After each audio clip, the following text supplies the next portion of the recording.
In today's video, we take a look at a man who left his girlfriend alone after she went on a girls' trip, and this woman here who is mad at her ex because he is spending his money on his fiancée.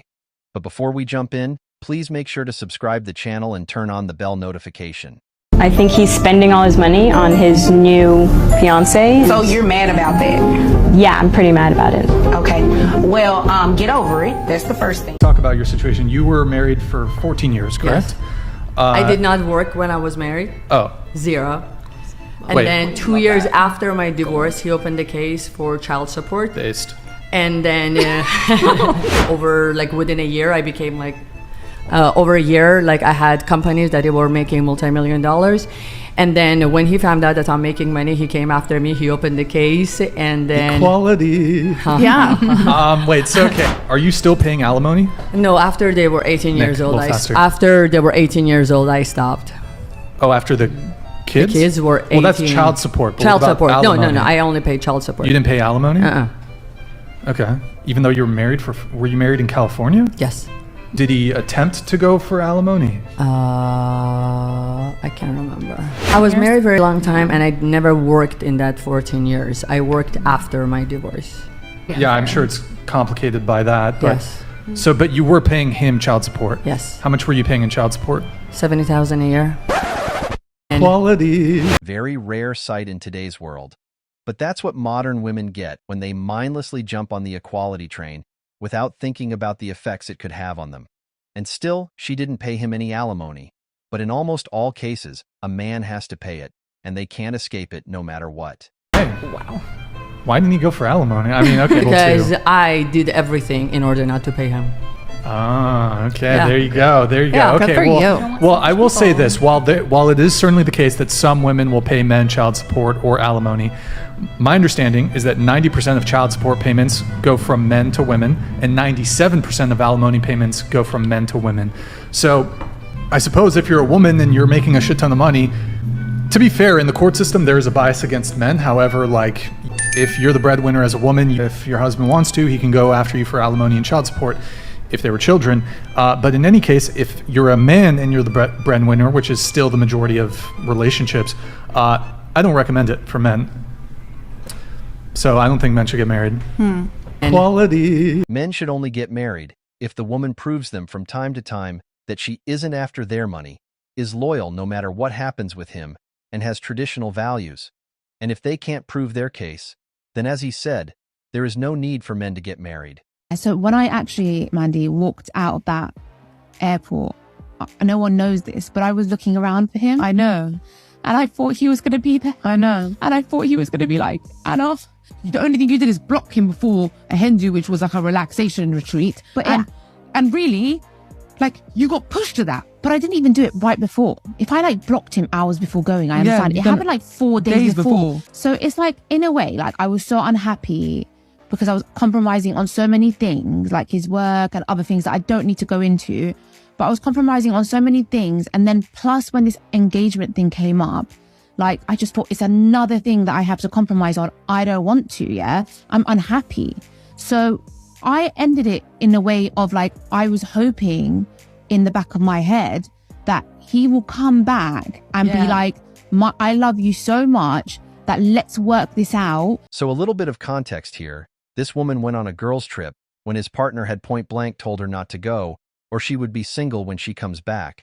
And now, as he has held his end of the bargain, she is shedding crocodile tears in attempt to get some sympathy and blaming him for being heartless when it was her who blocked him before going on that trip. That's love, right? Yeah, I thought he was going to be at the airport with a bouquet of flowers. I thought he was going to turn up with my mom's with flowers the first day we got back because friends I called it. really thought the love that he had for me was so much and so strong that he would fight for me And put his pride and ego aside. Yeah. She's going to be broken even more. But then I thought, okay, he's not at the airport. He's definitely going to come tonight. Yeah. And he didn't. He didn't turn up. I thought he's going to come and fight for me. Yeah. And he didn't. And he has not come. He's not. Yeah, he's blocked. Who gives? Clearly you do, or you won't have created this whole fiasco. Also, you should stop equating movies with real-life scenarios because all of this let's work this out stuff only happens in the movies. In the real world, when you block your partner, then in most cases it's over. Also, modern women, like, you want everything handed to them on a silver platter. And like this woman said, sometimes you have to put the effort first before expecting it in return. Advice. The man should not be doing all the initiating. A man wants to feel desired too. He wants to feel loved too. And I don't know if some of y'all picked up on this, but men start to get very distant the more you deny. The more you push him away, the more you're going to get your wish. He's going to seem distant. He's not going to want to communicate. He might even go distract himself with work or friends or video games. And then you just think he's just this bitter, angry, resentful, withdrawn guy when he's literally just doing this just to keep his sanity. For a man, begging is no fun. And as this commenter was saying, it definitely affects the ability to perform and enjoy it. Your pleasure is their pleasure, at least for most men. And when a man is pushed away and denied for so long, he no longer has the same feelings towards you or about intimacy with you anymore. And when, if ever, you guys are intimate again, he may not really be into it. Then you might get in your head thinking, well, why is he not into it? Does he not think I'm sexy? Does he not want to be with me? No, it's because he pursued you for so long and you pushed him away. And when you played this little game of cat and mouse, you tried to come crawling your way back, you've made him lose interest. Ask me how I know, because I did this. And I had to make a very big change to turn my marriage around. So I'll tell you this. Initiation goes a long way. Making your man feel desired and loved and valued goes a long freaking way. Don't just make your husband pursue you and then deny him. Actually pursue him back. Most modern women would never agree to what she just said, because in their deluded mind, they are the prize, and men should just be lining up for them so that they can use them and then dump them. Because as shown in this clip here, modern women can leave a guy for anything and then even find a perfectly sound reason for their actions. So I was speaking with a girlfriend the other day about divorce, and she was asking me, when was one of the first signs that I knew something was wrong with my marriage? And I have this memory so heavily imprinted on my brain, I can still feel it to this day, and it sounds so weird. It was the middle of the night, we were both asleep, and in the middle of the night, my ex, while he was asleep, grabbed me from behind for a spoon hug in bed. It was like one of those really good big bear hugs in bed. And that sent me like electricity through my body. I have never in that marriage experienced such joy than when he hugged me in that moment. And he was asleep and he wasn't doing it intentionally. And that joy and elation carried me through the week. I was walking on cloud 9 because of that hug.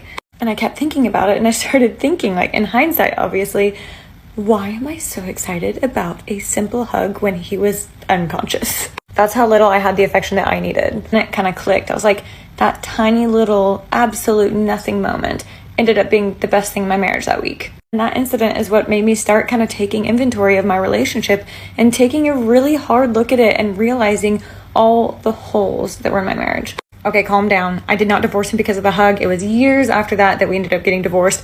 But it was just one of those things that kind of started getting my brain thinking. We all kind of have those domino moments, don't we? Where something happens that makes us start thinking about all of these other things that we need to be thinking about. Like you've woken up and you can now actually see your relationship for what it is. Anyways, it's such a random moment, but I've never forgotten that feeling. And it's different for everyone. Everyone has one of those first aha moments, and it's usually something really small. So if you're watching this is your reminder to go and hug and kiss your partner and tell them how much you love them. Okay, love you, bye.